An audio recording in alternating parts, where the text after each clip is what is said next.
आपका अमल कि आलिम वो है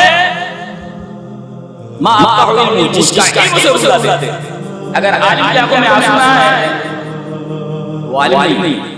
अल-आलिम हुआ माँ आपका इल्म, आलिम वो है कि उसका इल्म उसे रुला दे, अगर रो दे जो आलिम है, आलिम नहीं।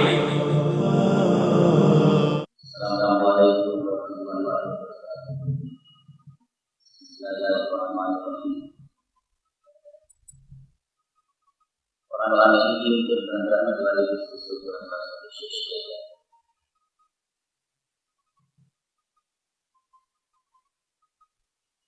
Surah kalimat ke-6 penyiar hari ini Moskow Surah berbicara kita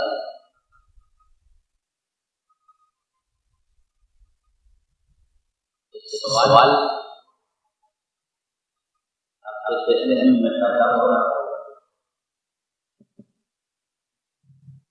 मान है चल है बनी इसराइल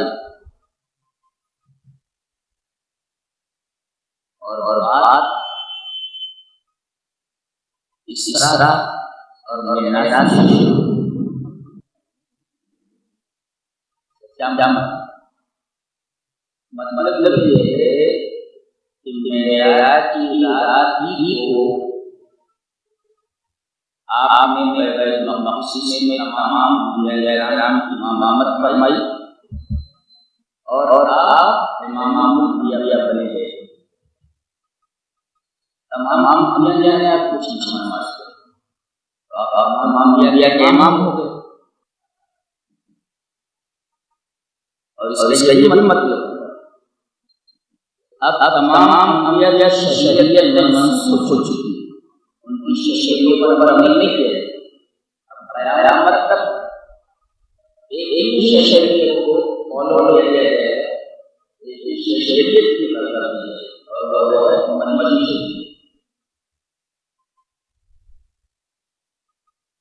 और ये मालूम अब तक अज़मत और फजीलत के स्टेज बनी इसराइल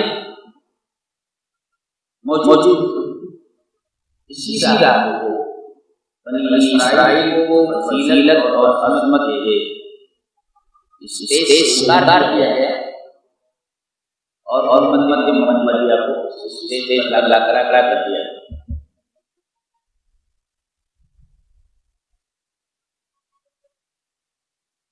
यानी स्टेज वही मगर किरदार बदल गए। अगर वो हर करते हैं तो इसराइल करते रहे, अगर ऐ उम्मत मुस्लिमा तुमने भी हर करने शुरू कर दी तो तुम्हारे आगे कोई सुखाफा करने लगा हुआ है, तुमको भी फजीलत के स्टेज से सरकार किया जाए और उदार किया आज नहीं के नहीं।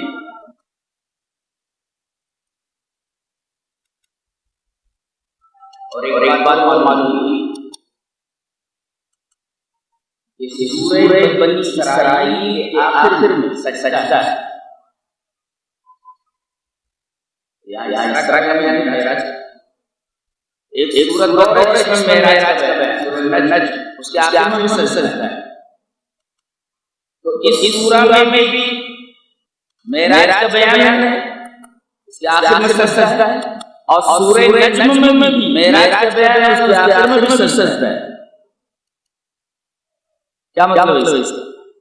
मतलब ये है कि मेराज में आप अल्लाह के करीब हो गए। तो अल मेराज जो मेराज ये कुर्बत का सफर है। और आदमी सजदे में चला जाए, नमाज में लग जाए, तो ये नमाज ये मुसलमानों में मेराज है। जैसे अल्लाह के रसूल मेराज में अल्लाह से करीब हो गए, तो मोमिनों को मौका दिया गया कि वो नमाजों में अल्लाह के करीब हो, नमाजों में अल्लाह से करीब हो। मेराज कुर्बत का सफर है, और दोनों सूरतों में मेराज का बयान है, और दोनों सूरतों के आखिर में सजदा है। तो बताने के लिए ये अल्लाह के रसूल को वहां बुलाया गया, आप अल्लाह से करीब हुए, तुमको अल्लाह के करीब होना है तो सजदे में चले जाओ। अल्लाह से कुर्बत का बयान। आगे बात की इन अहसनतुम लिअनफुसिकुम व इन असाअतुम फलहा। अगर अच्छा काम करोगे तो अपने लिए अच्छा करोगे, व इन असाअतुम फलहा, और अगर बुरा काम करोगे तो तुमको बुराई नतीजा मिलने वाला है। यहाँ देखो अहसनतुम दो बार आ गया। अगर अच्छा करोगे अच्छा करोगे, व इन असाअतुम नहीं कहा, व इन असाअतुम। एक मुफस्सिर ने इसको लिखा है कि अच्छी बात को रिपीट करो, लेकिन बुरी बात को रिपीट नहीं करना चाहिए, वरना वही साथ कहा जा सकता। अहसनतुम को रिपीट किया गया, अहसनतुम को, लेकिन असाअतुम को रिपीट नहीं किया गया। मुफस्सिर ने बताया है कि अच्छी बात को रिपीट करो, बुरी बात को रिपीट नहीं करना चाहिए, एहतराज करना चाहिए। आगे फरमाया गया ये आदमी जो करता है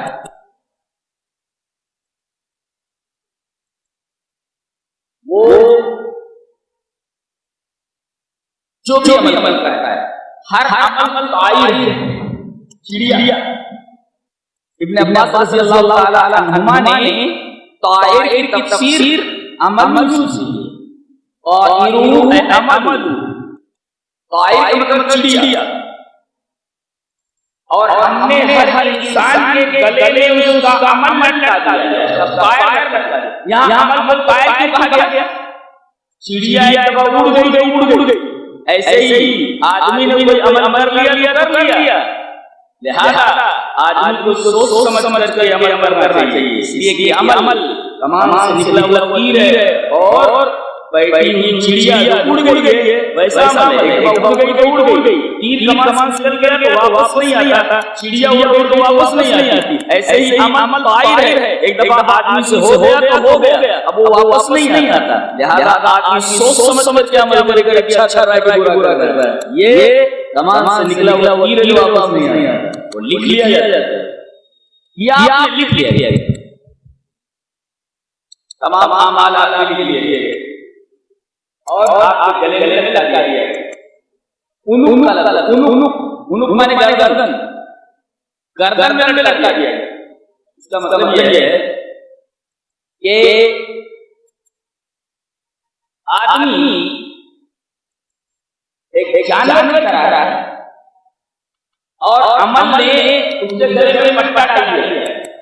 अब बुरा अमल है तो बुरा अमल पटपटे को खींचते हुए जहन्नम में ले जा रहा है, और अगर अच्छा पट्टा है अच्छा तो अच्छा अमल उसको घसीटते हुए पटपटे के जरिए जन्नत में ले जाता है। गोया के अमल आदमी को उसकी गर्दन में पटपटा डाल करके खींचता है, इसी वजह से गर्दन का लगता है गर्दन। एक बात लिखी है कि यहाँ जो आया है चिड़िया, तो चिड़िया की तरीके होती है, एक गंदगी पसंद होती है और एक शाइस्ता होती है। एक बुलबुल को जो गंदगी पर कभी नहीं बैठता, वो ऐसे फूलों पर बैठता है जो खुशबूदार है। इस फूल से उस फूल, फल से उस फल, फलों और फूलों पर ही रहता है। लेकिन एक मिट्टी को देखो एक गिद्ध हमेशा मुर्दार और सड़े हुए जानवर के पास रहता है। तो इसमें कहा गया कि तायर है तुम्हारा अमल। अब चाहे गिद्ध बन जाओ चाहे बुलबुल बन जाओ, अगर बुलबुल बने हो तो अच्छे अमल की तरफ जाओगे फूल के ऊपर, और अगर गिद्ध जैसे चिड़िया बनना चाहते हो तो डंगरों के पास रहो, गंदे और सड़े हुए गोश्त के पास रहो। इसी वजह से यहाँ अमल को तायर कहा गया। कहते हैं कि यही अमल आपका क़यामत के दिन आपके सामने रखा जाएगा और कहा जाएगा कि कुरान किताब कफा बिनफ्सिका अल-यौमा अलैका हसीबा, जो करके आया है खुद पढ़ ले। आज तू अपना हिसाब लेने के लिए काफी है, हमें कुछ कहने की जरूरत नहीं है। देख ले सारा इसके अंदर है। इस पर से लिखा है अल-यौमा तलकाती व गदन तलकारी व अहसिन अल-यौम नफ़हा गदन। आज तुम लिख रहे हो और कल तुम पढ़ने वाले हो, लिहाजा आज अच्छा कर लो ना, जब तुम्हें अच्छा लगे। अच्छा आज तुम लिख रहे हो अल-यौमा अंतल कातिब, आज जो कुछ तुम्हारा अमल है, जो कुछ कर रहे हो सब लिख रहे हो। और कुरान कहता है इक़रा किताब अपने लिखे को पढ़ क़यामत के दिन। तो गोया आज लिख रहे हो, कल तुम्हें पढ़ना है, तो आज अच्छा लिख लो ना। जो तहरीर तुम्हारे सामने आया है तो ये बहुत अच्छी तहरीर है, पढ़ने में आपको अच्छा लगता है।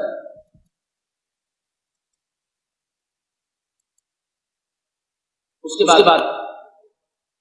अल्लाह तबारक व तआला ने सूरह बनी इसराइल की आयत नंबर 22 से लेकर आयत नंबर 40 तक 26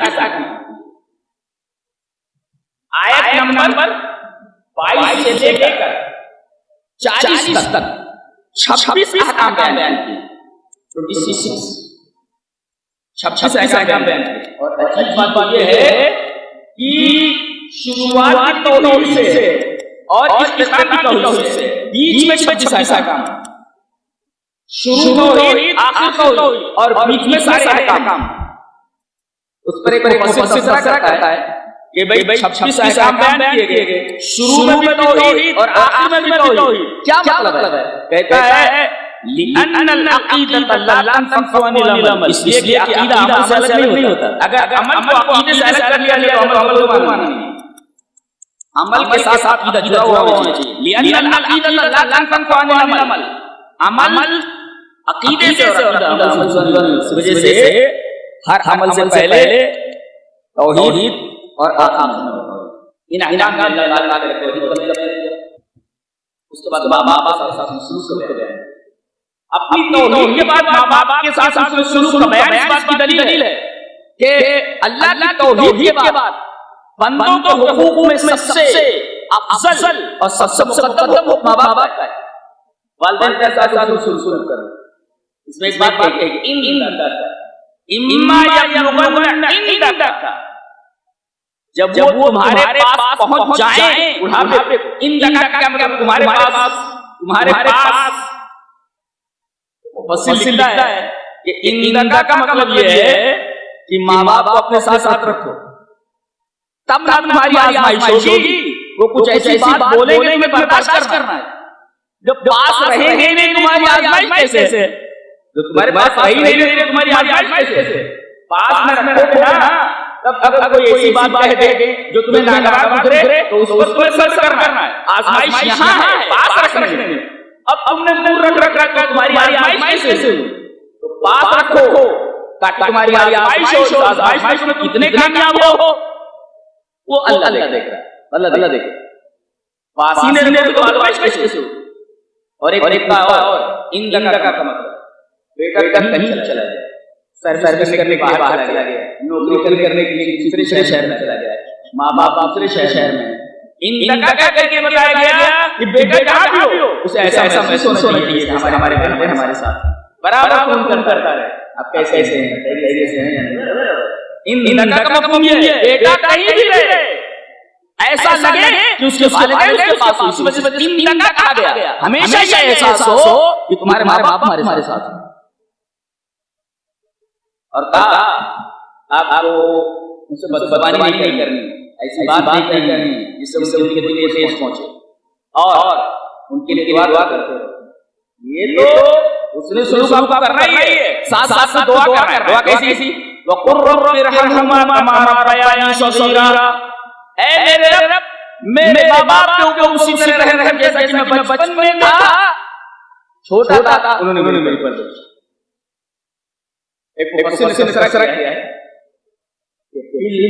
यतीमाकुम अन्ना दुआ लहुम मुस्तजाबुन लिअल्लाह बिनबी। इसमें इशारा इस बात का है कि माँ-बाप के लिए दुआ करो तो औलाद की दुआ माँ-बाप के लिए कबूल होती है, मुस्तजाब होती है, क्योंकि अल्लाह ने दुआ करने को दिया है। अल्लाह ने कहा कि तुम दुआ करो अपने माँ-बाप के लिए। अब जब अल्लाह कह रहा है तुम दुआ करो तो तुम दुआ करो, कबूल नहीं होगा इसलिए वो कहने वाला है कि दुआ करो। तो इसके अंदर इशारा ये है कि माँ-बाप के हक में औलाद की दुआ कबूल होती है, इसलिए कि अल्लाह ने कहा कि माँ-बाप के लिए दुआ करो। जाहिर है जिस बात को करने के लिए कहेगा उसे कबूल नहीं करेगा, उसी ने सुना है कि दुआ करो।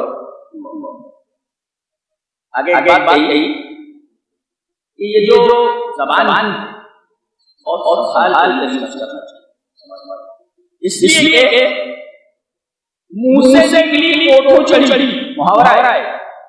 बात जब तक ज़बान पर है गनीमत है, बात मुंह से निकली ओठों चढ़ी। इस पर एक मुफस्सिर ने बड़ा अच्छा लिखा है। आयत करीमा है वकुल इबादी यक़ूलु लल्लती हिय अहसन इन्न अश-शैतान यंज़गु बैनहुम। आप कह दीजिए अपने उम्मतियों से और मेरे बंदों से कि बात है यक़ूलु लल्लती हिय अहसन, अच्छी बात है। क्यों? इन्न अश-शैतान यंज़गु बैनहुम। ये शैतान बातों को बढ़ा चढ़ा करके लोगों के सामने पेश कर देता है, बात का पतंगड़ बना देता है। लिहाजा आदमी अपनी ज़बान से बात निकाले तो बहुत सोच समझ करके निकाले, इसलिए कि शैतान बात का पतंगड़ बना देता है। ये छोटी बात रहती है, बड़ी कर देता है। तो वो कुल इबादी यक़ूलु लल्लती हिय अहसन इन्न अश-शैतान यंज़गु बैनहुम। जब आदमी बात करने लगता है तो शैतान हाजिर रहता है, कोई ऐसी बात से निकलवा देता है जो इश्यू बन जाती है। ज़बान को बहुत सोच समझ के आदमी इस्तेमाल करे। उसके बाद कहा गया वइन मिन शैइन इल्ला युसब्बिहु बिहम्दिही वलाकिन ला तफ़क़हूना तस्बीहहुम। कायनात की हर शय तस्बीह बयान करती है, लेकिन उस चीज की तस्बीह नहीं समझ सकते। एक मुफस्सिर ने इससे इसरा किया तो मोटरसाइकिल जा रहा है, साइकिल पे जा रहा है, घोड़े पे जा रहा है, किसी सवारी पे जा रहा है, मुझे शर्म नहीं आती कि तेरी सवारी, तेरा कपड़ा, तेरी घड़ी, तेरी मोटरसाइकिल, तेरा जूता सब अल्लाह की तस्बीह बयान कर रहे हैं। और कितना बेशर्म है कि ये सारे तस्बीह बयान कर रहे हैं और अल्लाह की तस्बीह बयान नहीं कर रहा है। इसलिए अल्लाह ने फरमाया कि कायनात की हर शय अल्लाह की तस्बीह बयान करती है। तो एक कपड़ा भी अल्लाह की तस्बीह बयान करता है, आदमी की सवारी अल्लाह की तस्बीह बयान करती है। कहता ये कि कायनात की हर शय अल्लाह की तस्बीह बयान कर रही है। कितना बेहया है, तेरा कपड़ा अल्लाह की तस्बीह बयान कर रहा है, तेरी साइकिल अल्लाह की तस्बीह बयान कर रही है, लेकिन तू अल्लाह की तस्बीह बयान करना काफी नहीं, अल्लाह की तस्बीह बयान करता है। उसके बाद आगे गया वमन काना फी हादिही आमा फहुवा फिल आखिरति आमा। जो जहां अंधा इसमें वो वहां भी अंधा रहेगा। यह नुक्ता बड़ा प्यारा है। यहाँ ये कहना चाहिए था वमन काना फी हादिही दुनिया आमा फहुवा फिल आखिरति आमा। दुनिया का नाम नहीं लिया, हाजी के जो इसमें अंधा रहेगा वो आखिरत में अंधा रहेगा। आखिरत का नाम लिया मगर दुनिया का नाम नहीं लिया। ये कहते हैं दुनिया में अंधा रहेगा, आखिरत में अंधा रहेगा, दुनिया का नाम नहीं लिया। एक मुफस्सिर ने बड़ा अच्छा तरह किया है कि दुनिया ला यस्तहिक़ु दुनिया ही पे वक़ात है कि अल्लाह तबारक व तआला ने आखिरत के मुकाबले में उसका जिक्र ही मुनासिब नहीं समझा। ये आखिरत के मुकाबले में दुनिया की वैल्यू नहीं, दुनिया की कोई हैसियत नहीं। दुनिया ला यस्तहिक़ु ज़िक्र, अरे दुनिया तो ऐसी है कि उसका नाम लेने जैसा नहीं आखिरत के मुकाबले में। इसी वजह से आखिरत के मुकाबले में दुनिया का नाम नहीं लिया गया। आखिरत ऐसी चीज है उसके मुकाबले में दुनिया की कोई हैसियत नहीं। आगे फरमाया गया कुरान दो फायदे देता है। वनुनज़्ज़िलु मिनल कुरानि मा हुवा शिफ़ाउन व रहमतुल लिल मुमिनीन। कुरान से अगर कोई जुड़ जाए तो फायदे, और कोई अगर हट जाए तो क्या उसका नतीजा है। कुरान से दो फायदे, एक शिफा और एक रहमत। शिफा का क्या मतलब है? आदमी बीमार हुआ, मरीज है, डॉक्टर के पास ले गए, डॉक्टर ने दवा दे दी, मरीज ठीक हो गया, ये है शिफा। अब उसके बाद रहमत क्या है? अरे डॉक्टर ने दवा दे दी, मरीज ठीक हो गया, ये तो शिफा है। रहमत क्या है? रहमत के बारे में बताया गया, शिफा के बाद लफ्ज़ रहमत लाया गया कि मरज वजह से जो कमजोरी लाई होती है, अब डॉक्टर क्या कहता है? अरे भाई अच्छे से खिलाओ, विटामिन दो, फल फ्रूट दो, मुकव्वी ग़िज़ाएं दो। तो ये मुकव्वी ग़िज़ाएं ये रहमत है, मरज़ तो दूर करता ही है कुरान, उसके लिए शिफा है। और रहमत है कि मरज़ से जो कमजोरी लायक हो गई है, उस कमजोरी को दूर करने के लिए मुकव्वी ग़िज़ाओं से इस वजह से शिफा भी है और रहमत भी है। तो कैसे एक्सप्लेन करेंगे? शिफा है ये दवा करे जब मरज़ दूर हो गया, और रहमत क्या है? मुकव्वी ग़िज़ाएं, फल फ्रूट, विटामिन वगैरह, ये रहमत। और कहते हैं कुरान से दूर हो जाए तो वला यज़ीदु ज़ालिमीन इल्ला खसारा। अगर कुरान हकीम से कोई जुड़ता नहीं, वाबस्ता नहीं होता, तो उसका एक ही नतीजा है, दूसरा कोई ऑप्शन है ही नहीं, खसारा। सवाए घाटे का, और घाटा ऐसा नहीं वला यज़ीदु ज़ालिमीन इल्ला खसारा, वो घाटा बढ़ता ही रहता है। एक घाटे का हो जाना, घाटा हो गया, और एक घाटे का बढ़ते जाना, ये और खतरनाक है। तो गोया कि कुरान हकीम के जो जुड़ते नहीं वो घाटा तो होता ही है, वो घाटा बढ़ता चला जाता है। उसके बाद सवाल किया गया रूह के बारे में क्या है? रूह के बारे में आपसे सवाल किया जा रहा है कि रूह क्या है? इस पर तकरीबन 1.5 घंटे का लेक्चर है, जर्नी ऑफ सोल्स, रूहों का सफर, इस नाम से इंटरनेट पर ऊपर रूह चलेगा, सुनिए मार देखेंगे ना आ जाए। तो रूह के बारे में बहस की, ये लोग रूह के बारे में आपसे सवाल करते हैं, आप कह दीजिए वो मेरा अम्र है। अम्र उलमा ने लिखा कि दो चीजें हैं, एक है खल, एक है अम्र। अल्लाह ताला किसी मादे से कोई चीज पैदा करे तो वो है खल, और कुन से कोई चीज पैदा करे वो है अम्र। मादे से नजे से हजरत आदम को जब पैदा किया तो पहले मिट्टी से पुतला बनाया गया। देखो मादा है, मादा मटेरियल है ना, पहले मटेरियल से उनका पुतला बनाया गया, ये फिर उसके बाद रूह की। तो मादे से किसी चीज को बनाना ये खल, और कोई चीज हो ही ना, डायरेक्ट हो जा तो हो जाती है, उसको कहते हैं अम्र। खल खौरा समझ में आया?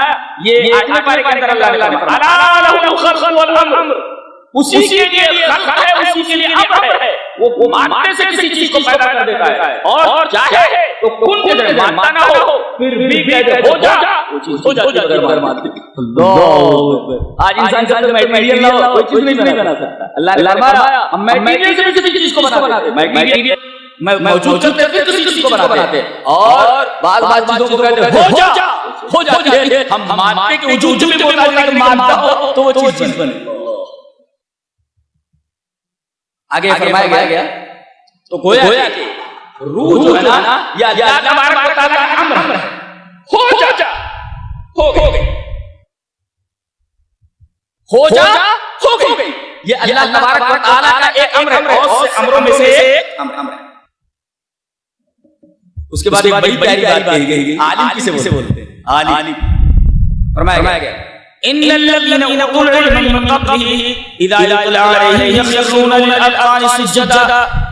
बेशक वो जो नहीं लिया गया है, जब कुरान की आयत तिलावत की जाती है तो वो रोते हुए सजदे गिर जाते हैं। मुफस्सिर उससे करता है कि अल-आलिमु हुवा मा अबक़ा अमलुहु, कि आलिम वो है मा अबक़ा इल्मुहु, जिसका इल्म उसे रुला दे। अगर आलिम की आंखों में आंसू ना है तो वो आलिम नहीं। अल-आलिम हुवा मा अबक़ा इल्मुहु, आलिम वो है कि उसका इल्म उसे रुला दे। अगर वो रो दे समझो आलिम है, वो ना आलिम नहीं हो। शैतान के बारे में बात कही गई, देखो कितनी प्यारी बात कही गई। कहा कि लअहतनिकन्ना ज़ुर्रियतहु इल्ला क़लीला, मैं आदम और उसकी ज़ुर्रियत को अपने पीछे पीछे चलाऊंगा, मगर थोड़े लोग। क्या मतलब?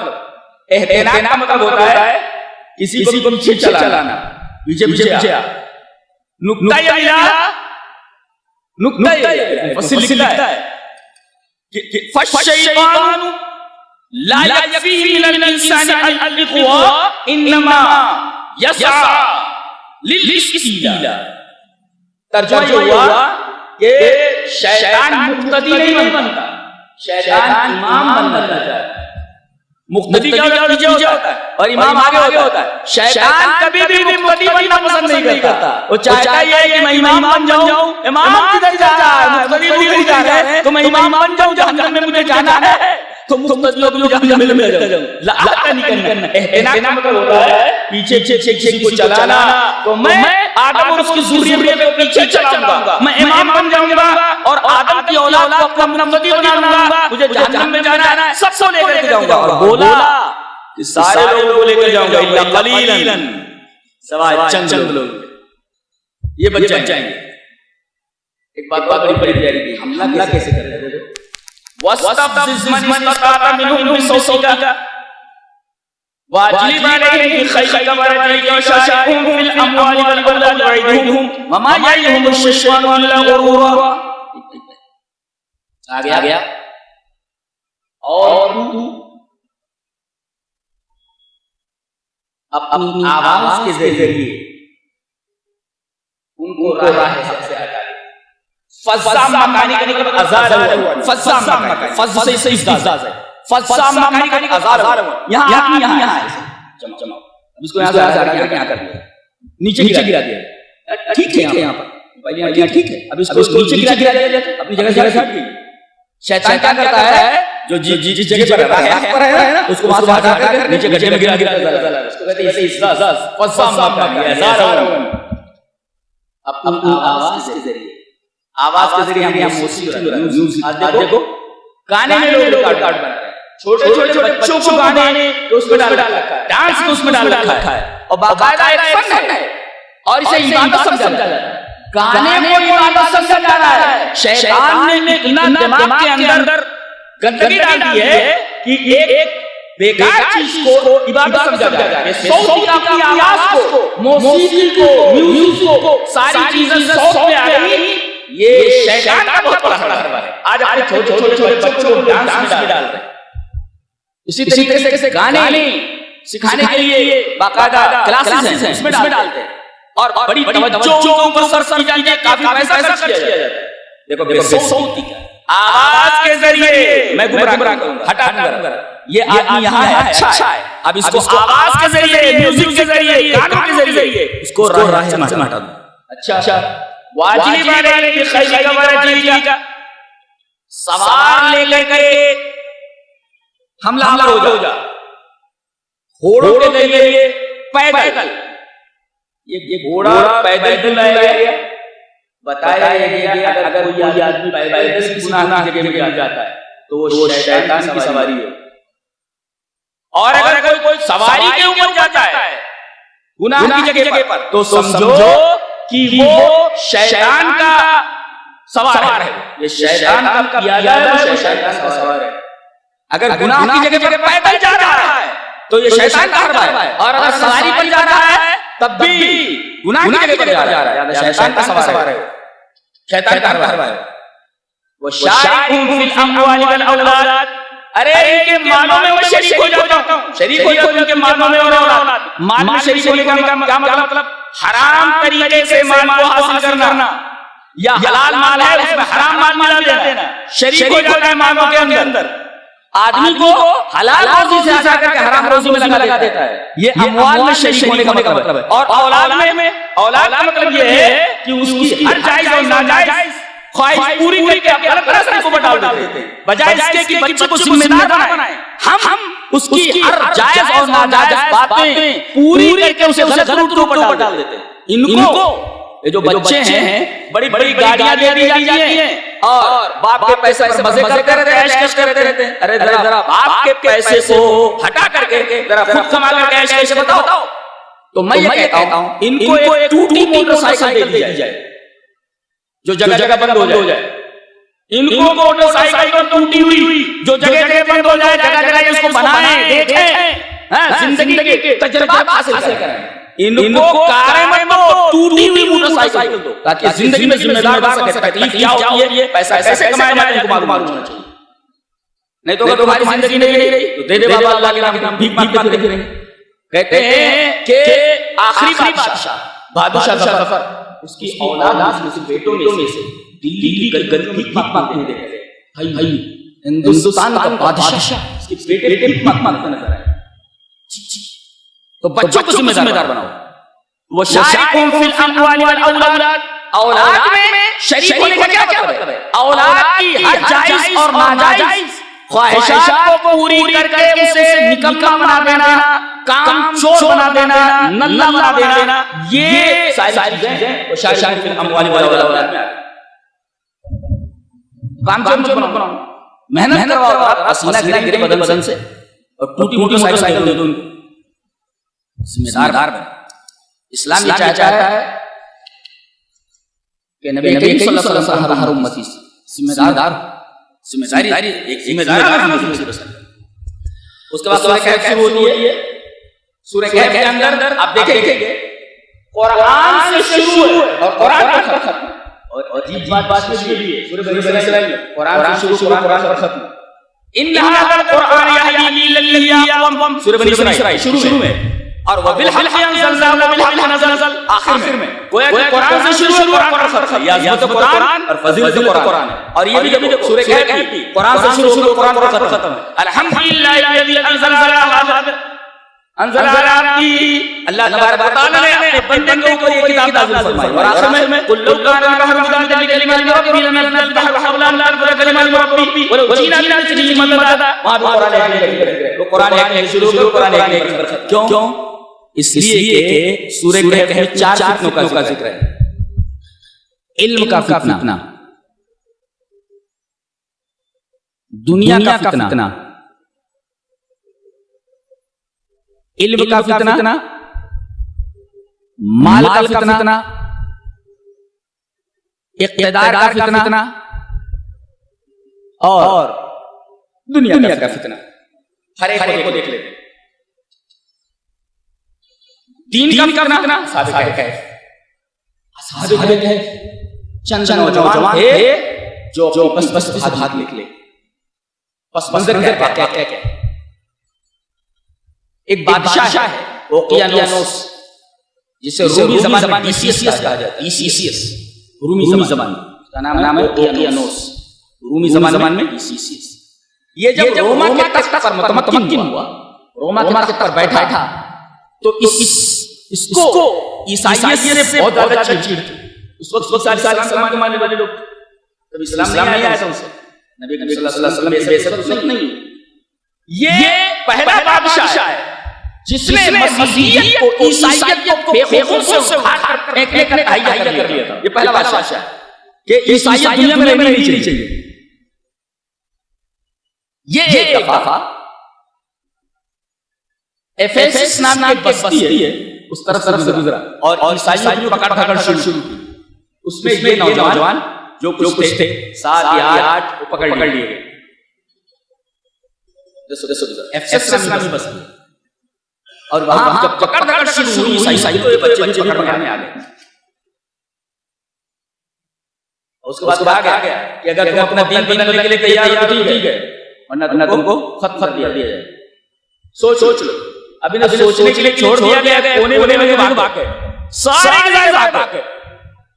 पता ये चला कि जब दीन के मामले में जान पर बनाए और ये देखा जाए कि जान नहीं बचेगी तो भाग लेना चाहिए, जान बचानी चाहिए। और जब जान का खतरा ना हो तब तक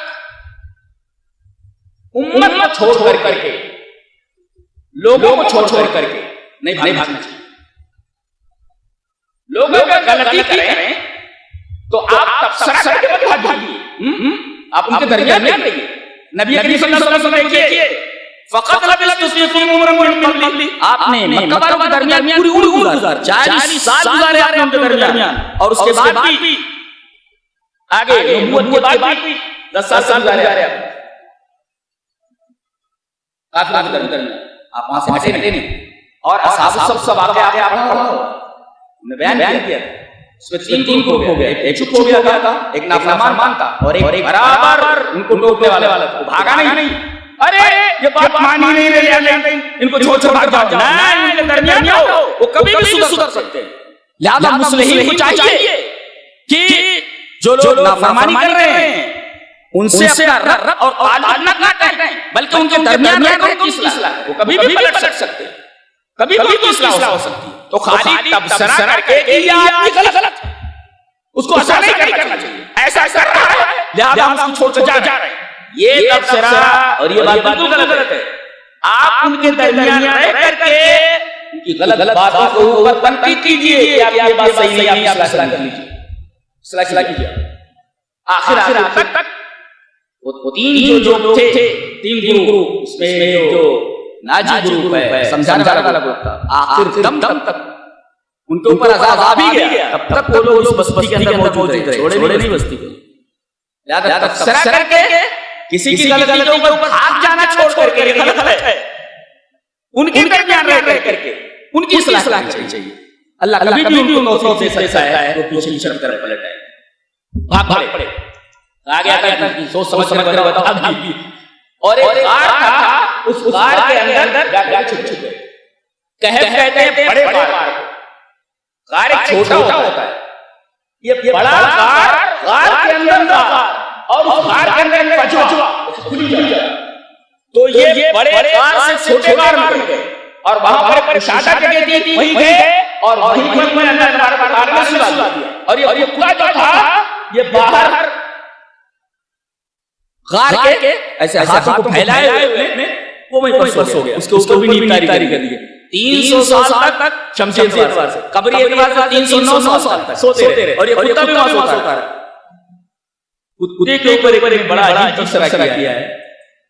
कहते थे कुत्ता उनके साथ रहा, लेकिन वो इंसान नहीं बन गया, वो नेक नहीं बन गया। उस पर तबसरा करते हुए मुफस्सिर कहता है अज़ूदु अनिस्सालिहीना वलौ लम अकुम मिनहुम, मैं नेक लोगों की मदद करता रहूंगा अगरचे मैं नेक लोगों में से नहीं हूं। कोई ये कहे कि भाई मैं आलिम नहीं हूं, मैं आलिम की तकरीम करूंगा, कोई नेक आदमी है, मैं वो नेक तो नहीं हूं, लेकिन मैं अगर उसके ऊपर मुसीबत आई है, कोई चीज तो दफा करूंगा, तो अज़ूदु अनिस्सालिहीना वलौ लम अकुम मिनहुम, मैं नेक लोगों का दफा करूंगा अगरचे मैं नेक लोगों में से नहीं। तो देखो कुत्ते ने मदद की इनकी नेक लोगों की, अगरचे वो नेक नहीं था, सालिहीन में से नहीं था। तो कुत्ते से हमें सबक मिला कि अगर आप वो नहीं हैं कि भाई आप उस अच्छे काम जान सके, तो कम से कम आप अच्छे काम सपोर्ट कर सके। एक अच्छे काम करने वाले एक अच्छा काम आदमी नहीं कर सकता, कम से कम अच्छे काम सपोर्ट तो करे। ये कुत्ते को अल्लाह तबारक व तआला ने इसके जिक्र को तमाम बख्श दिया कि इसने सालिहीन में से तो नहीं था, मगर सालिहीन से सपोर्ट किया, इसलिए तो अल्लाह तबारक व तआला ने इसका नाम अमर कर दिया। क़यामत तक आदमी कल करता रहे।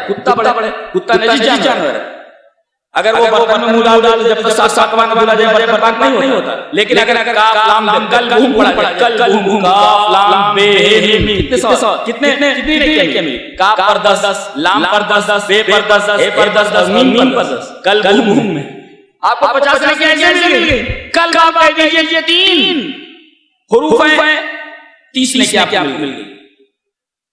अल्लाह तबारक व तआला ने उसका नाम अमर कर दिया। नेक लोगों के साथ होने की वजह से, नेक नहीं अच्छे नेक। अब बहस इस पर चल रही थी कि इनकी तादाद क्या थी, तो आखिर में कहा गया अल्लाह इनकी तादाद ज्यादा जानता है। वमा यअलमु इल्ला क़लील, बहुत कम लोग इनकी तादाद जानते हैं, बहुत कम लोग इनकी तादाद क्या थी जानते। इस पर मुफस्सिर ने बड़ा प्यारा तबसरा किया है कि इदा अलिम अल्लाहु हक़ीक़तक फला यज़ुरुका अन तकुना मजहूलन, अगर अल्लाह आपको जान ले तो दुनिया में अगर नहीं जान रही है कोई फर्क नहीं पड़ता। अगर अल्लाह को जान ले फला यज़ुरुकुम मजहूलन, तो आपको कोई न जाने से कोई फर्क नहीं पड़ता। असल ये है कि अल्लाह को जान रहा है कि नहीं जान रहा है। बहुत पहले असहाब गैब के बारे में कहा, जैसे कार में पहुंचे तो क़ालू रब्बना आतिना मिन लदुनका रहमतन व हय्यि लना मिन अमरिना रशदा। फौरन दुआ की कि अल्लाह का साथ दे, हम तेरे लिए निकल पड़े। कहां पहुंचे? गार में। एक मुफस्सिर ने बड़ा अच्छा तफसीर किया है, लैसल मुहिम्मु ऐना अंत अल मुहिम्मु अन तकूना मा अल्लाह। अहम ये नहीं है कि आप कहां हैं, अहम ये है कि अल्लाह आपके साथ है या नहीं। ये कितना प्यारा तफसीर है। अहम ये नहीं है कि आप कहां हैं, किस जगह पर हैं, अहम ये है कि अल्लाह आपके साथ है या नहीं। ये देखना है, आप कहां हैं ये नहीं देखना है, किसी भी जगह पर हो, लेकिन अल्लाह आपके साथ है तो आपको कुछ होने वाला नहीं। तो लैसल मुहिम्मु ऐना अंत, अहम ये नहीं है कि आप कहां हैं, अल मुहिम्मु अन तकूना मा अल्लाह। ये है कि आपके साथ है या नहीं। असहाब गैब के साथ अल्लाह तबारक व तआला साथ में था 309 साल तक। अल्लाह तबारक व तआला दिया। कितनी पीढ़ियां गुजर जाएं। आज 50 साल उम्र अगर 100 साल लिया जाए, कितनी पीढ़ियां गुजर गई, सब सो रहे हैं। और अल्लाह ने क्या फरमाया, वनुकल्लिबुहुम ज़ातल यमीन व ज़ातल शिमाल, हम दाएं बाएं उनको पलट रहे हैं। क्या मतलब, अगर एक साइड में आदमी सोता रहे तो कीड़े लग जाते हैं, सड़ जाता है बदन। तो कीड़े न लगे, बदन को नुकसान ना कभी अल्लाह दाएं पलट कभी बाएं पलट देता था। एक मुफस्सिर ने सवाल किया कि दाएं अल्लाह पलट रहा है, बाएं पलट रहा है, ये पेट के बल और पीठ के बल नहीं कह रहा है कि पीठ के बल पलट रहे, पेट के बल। सोना चार तरीके का होता है ना, दाएं सो जाइए, बाएं सो जाइए, पेट के बल सो जाइए और पीठ के बल सो जाइए। पेट के बल नहीं सोना चाहिए, पीठ ऊपर करके पेट नीचे करके मना है। तो चार तरीके का सोना हो गया। तो अल्लाह ताला ने दो ही तरीके क्यों बताए, दाएं और बाएं। कहते हैं कि आदमी अगर सीधे लेकर है पीठ के बल तो नींद अच्छी नहीं आती, कामिल नींद नहीं आती। पेट के बल सो जाए तो पूरी नींद नहीं होती उसकी, दाएं सो जाए, बाएं करवट सो जाए तो नींद पूरी होती। अल्लाह तबारक व तआला ने बताया नींद कैसे होती है, दाएं करवट बाएं करवट, सीधे लेके नींद पूरी नहीं होती, पेट के बल सो जाए नींद पूरी नहीं होती। अल्लाह ने सोने का तरीका बताया। क्या बात, अल्लाह मालूम है कि मैंने जिसको बनाया है उसकी एक उसका एक पार्ट क्या क्या खा सकता है, अल्लाह को मालूम। अल्लाह लिहाजा ये नहीं कि पेट पलट पीठ के बल पलट दाएं बाएं पलट दे। दाएं बाएं पलटने से मतलब ये है कि आदमी की नींद अच्छी आ जाती है। और अल्लाह पलट रहे हैं, ये नहीं कहा पलट रहे हैं भाई, वो ऐसे कैसे हो जाते। तो एक काम होता था ना, अल्लाह हमारा वो नहीं पलटते थे, हम पलट रहे थे उनको। नुक्ता ये है कि अगर सोते में आदमी बीवी को तलाक दे दे या जुर्म कर दे सोते में, तो उस पर मुआवजा नहीं होता। सोते में तलाक नहीं होता, इसलिए अल्लाह ने तकलीफ को अपनी तरफ मंसूब किया। हम पलट रहे हैं, सो रहा है, इसलिए तलाक देने के लिए निकाह की शऊर जरूरी है। नींद में शऊर छुप जाता है। यार नींद के अंदर अगर कोई काम हो जाए तो उस पर मुआवजा नहीं होता। ये कहा हम पलट कहते हैं कि आदमी जब किसी अज़ाब में गिरफ्तार होता है तो उसकी तीन चीजें खराब हो जाती है। आंख खराब हो जाती है, आंख खराब हो जाती है उसकी, और उसका दीन खराब हो जाता है, और तीसरे वो तकब्बुर में मुब्तला हो जाता है। अल्लाह ताला ने वो दो दोस्त थे ना, काफी दोस्त का बाप था, तो बाप वाले से उसने कहा कि दुआ करके अल्लाह तबारक ने ये बड़ी नेमत अता फरमाई, बाप दिया, पैसा दिया।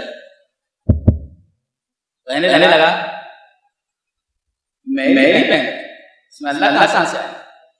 देखो, और अगर कयामत है भी तो वलैयुदिल रब्बिल आजिद खैर मिनहा मुनक़लबा। ये तकब्बुर है कि दुनिया में अल्लाह ने दिया है, मरने के बाद भी मुझे अच्छा बाप मिलने वाला है। ये तकब्बुर है ये। और कहने लगा मुझे यकीन नहीं कि क़यामत आने वाली है, दीन खराब हो गया। और कहने लगा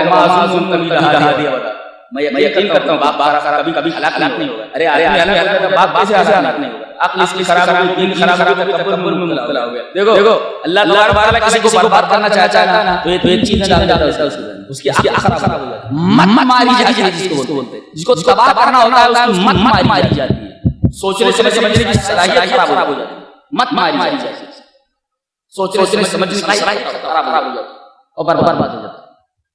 अल्लाह के रसूल से फरमाया गया वला तक़ूलन्ना लिशैइन फ़ाइलु ज़ालिका गदा इल्ला अन यशा अल्लाह वज़कुर रब्बका इज़ा नसीत। अल्लाह के रसूल से एक सबब पूछा किसी ने कोई सवाल, तो आपने फरमाया कल बता दूंगा, कल बता, लेकिन आपने इंशाअल्लाह नहीं कहा, 15 दिन तक वही रुकी रही।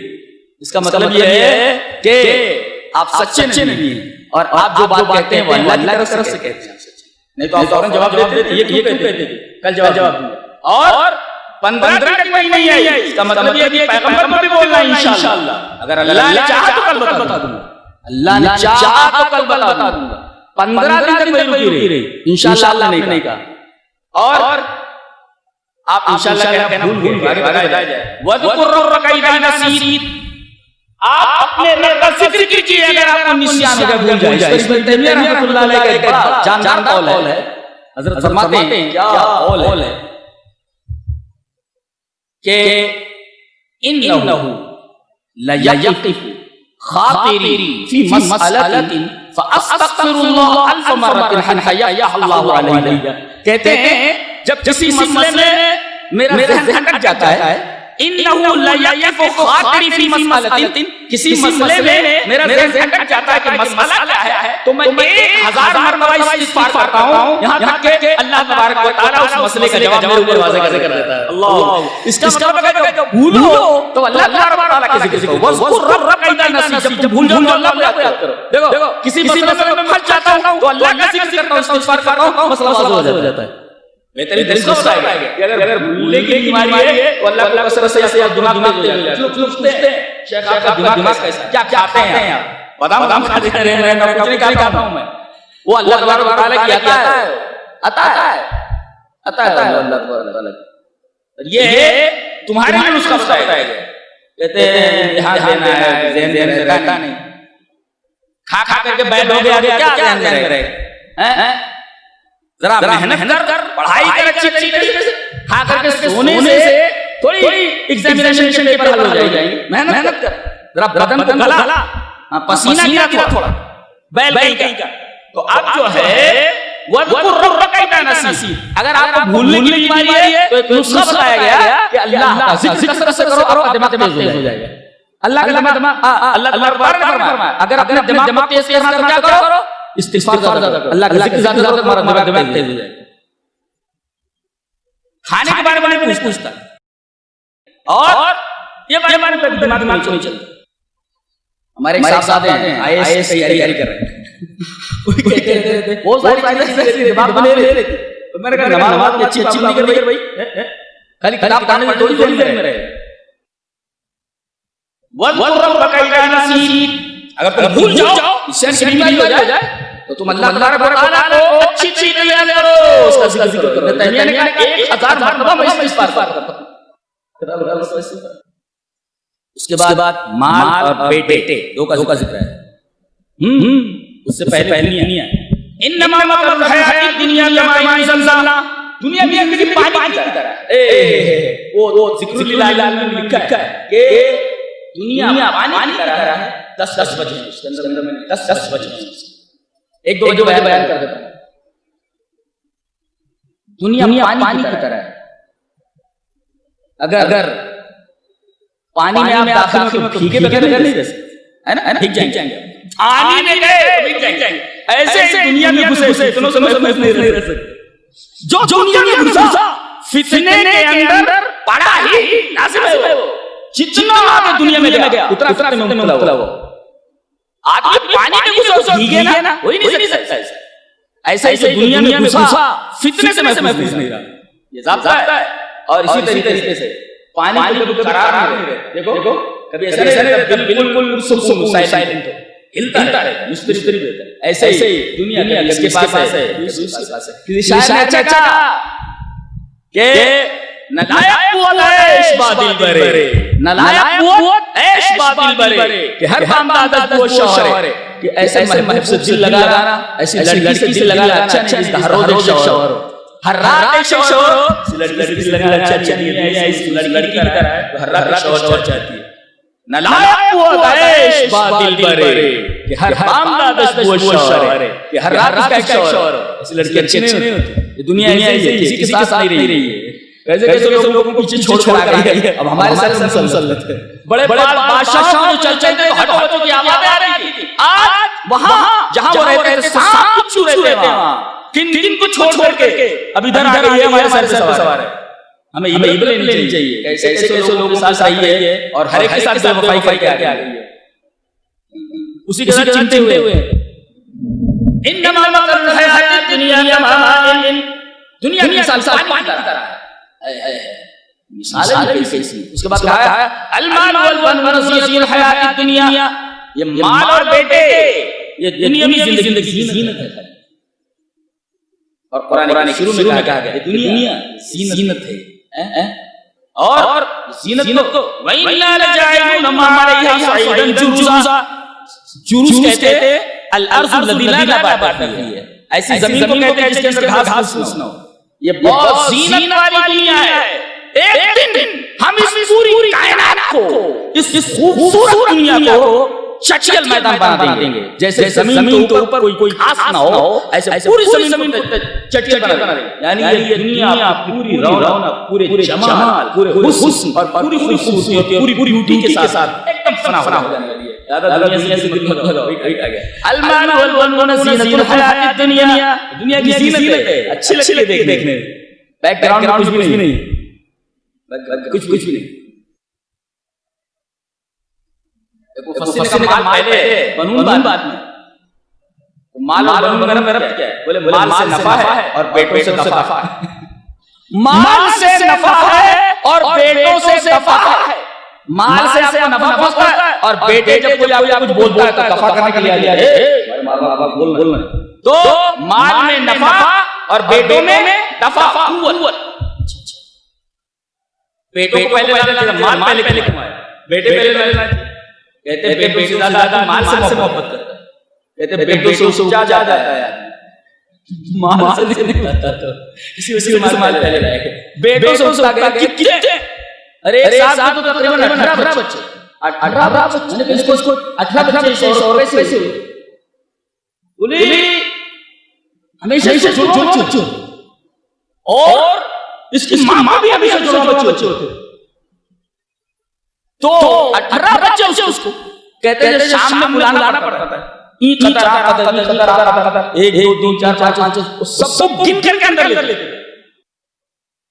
कोई उधर चिल्ला रहा है, उधर चिल्ला नाक बह रही है, उधर चिल्ला रहा है, री तंग आ गई है जिंदगी के लिए। बच्चों से आदमी तंग हो जाता है, माल से तंग नहीं होता। इसी वजह से माल पहले लाया गया, बनून बाद में। अल माल वल बनून ज़ीनतुल हयात दुनिया, माल से कभी नहीं उठता था। आम बेटों से हेम सीवत के सोने नहीं दे रहे। कोई उधर गिर रहा है, कोई उधर गिर रहा है, कोई उधर कर रहा है, कोई उधर टांग खींच रहा है, कोई उधर चिल्ला रहा है, सोने नहीं दे रहे। माल पहले आया, ताकत नहीं आया, बेटों से आ जाता है, बाद में। लेकिन कितना दोनों, कितना दोनों, ये फितना कैसे हैं इंशाअल्लाह 28 पारे में बहस करेंगे इंशाअल्लाह। तो अल माल वल बनून ज़ीनतुल हयात दुनिया, करना क्या वल बाक़ियातुस सालिहात खैरुन इंदा रब्बिका सवाबन व खैरुन अमला। नेकियां जमा करो, क़यामत के दिन ये काम आने, ये सब काम आने वाले नहीं। माल बेटे नेकी। अब क़यामत का मंजर है। कहते हैं कि मुजरिमीन सामने, उनकी किताब सामने रख दी गई। वउज़ियत किताब तरंग मुजरिमीन मुस्लिमीन यक़ूलून या वैला मा लिहाज़ा किताब ला युग़ादिरु सग़ीरतन वला कबीरतन इल्ला अहसाहा। किताब देखने के बाद अरे इसमें छोटी सी चीज भी ऐसी नहीं है जो छूटी हो, सब लिखा हुआ है। नुक्ता लिखा है, तड़पा देने वाला। तुम्हारे कैमरे ऐसे हैं कि कभी इनके अंदर खराबी हो सकती है। वायरस तस्वीरें में नहीं रहती, कैमरा सही से शॉट नहीं ले सकता, ज्यादा तारीकी हो तो आपका कैमरा काम नहीं करता। हमारे कैमरे ऐसे हैं, कितनी भी तारीकी में लाइट उठा करके गुनाह किया गया है, कैमरे शान तस्वीर ले लेते, बचता नहीं, तस्वीर महफूज सामने रखते, ला युगादिरु सगीरतन वला कबीरतन इल्ला अहसाहा, एहसास का मतलब पूरा ले लेना, न तो डिलीट होता है और ना तस्वीर खराब होती है, पूरी पेश कर दी है। आदमी हैरान होकर के कहेगा न छोटा न बड़ा छोटा नहीं, सब इसमें मौजूद। उसके बाद हज़रत मूसा और खिज़र का वाक़या बयान किया जाए, इसको हम इंशाअल्लाह सबसे कल बयान करेंगे। उसमें ऐसा है कि एक दफा हज़रत मूसा अलैहिस्सलाम वाज़ करने के लिए खड़े हुए, किसी ने कहा कि इस वक्त सबसे बड़ा आलिम कौन है दुनिया में? बोले मैं हूं। यकीनन सूरह आलिम तो, लेकिन अल्लाह ताला की याद बहुत बुरी लगी, कहा कि तो सबसे बड़ा आलिम है। अरे मजमूल बंदा रहता है, जरा मिल के देख ले तो मालूम हो जाए क्या इल्म है। इस वाक़े को हैरत अंगेज वाक़े सुनो, साथ सोचते रहे। कहा हम हसीसाना सहाबा का रबी कानून में आयातिना जवाबा, लोग गुमान करते हैं कि 300-900 साल तक कुछ नौजवान सोते रहे, इसको अजीब समझते हैं। अल्लाह फरमा रहा है मेरी निगाह में अजीब नहीं है। ऐसे आयत तुमने देखा भी नहीं, सुना भी नहीं, ये तो अजूबा पेश कर दिया गया। हमारे अजाइबात ऐसे हैं कि तुमने सुना भी नहीं, देखा भी नहीं। उन्हीं अजाइबात में छोटा सा अजूबा है कि 300-900 साल में सुना दिया गया। तुम अजाइबात देख मालूम है अजूबा किसको कहते हैं? अल्लाह अजाइबात ढूंढ रहे हो, कुरान की बोलता इतना बड़ा अजूबा ही नहीं, तुम समझ रहे हो। इससे बड़ा अजाइबात तुम सुनते भी नहीं, तुमने सुना भी नहीं, देखा भी नहीं। अल्लाह ने कहा ठीक है जाओ मिलो जाकर, उनको बुलाया जा सकता है, लेकिन हज़रत मूसा से कहा कि तुम जाओ। इसका मतलब इल्म के लिए सफर करना चाहिए, सफर करके जाना। इतना बड़ा आलिम है, सफर करके जा रहे हैं मिलने के लिए, इल्म हासिल करो। तो गोया आप जो इल्म हासिल करने के लिए आए हैं, दर हकीकत हज़रत मूसा अलैहिस्सलाम की इत्तिबा कर रहे हैं। हज़रत मूसा का बड़ा गहरा ताल्लुक है, 50-5 उन्होंने करवाया है ना, बड़ा एहसान है हज़रत मूसा का। तो गोया आप सुनने के लिए आए, हासिल करने के लिए आए हैं, आप मूसा अलैहिस्सलाम की इत्तिबा कर रहे हैं, नक्शे कदम पर चल रहे हैं। उसके बाद वो निकलते हैं, आगे क्या होता है इंशाअल्लाह कल बयान करेंगे। इसलिए कि ये वाक़या आगे 16वें पारे में पारे तक जब वाक़या चला गया, तो कल 16वें पारे के बयान करते हैं इंशाअल्लाह हम इसको सिर्फ समझ रखेंगे। ये रहा 15वें पारे का खुलासा। अल्लाह ने नेक नौजवान इसमें तो करना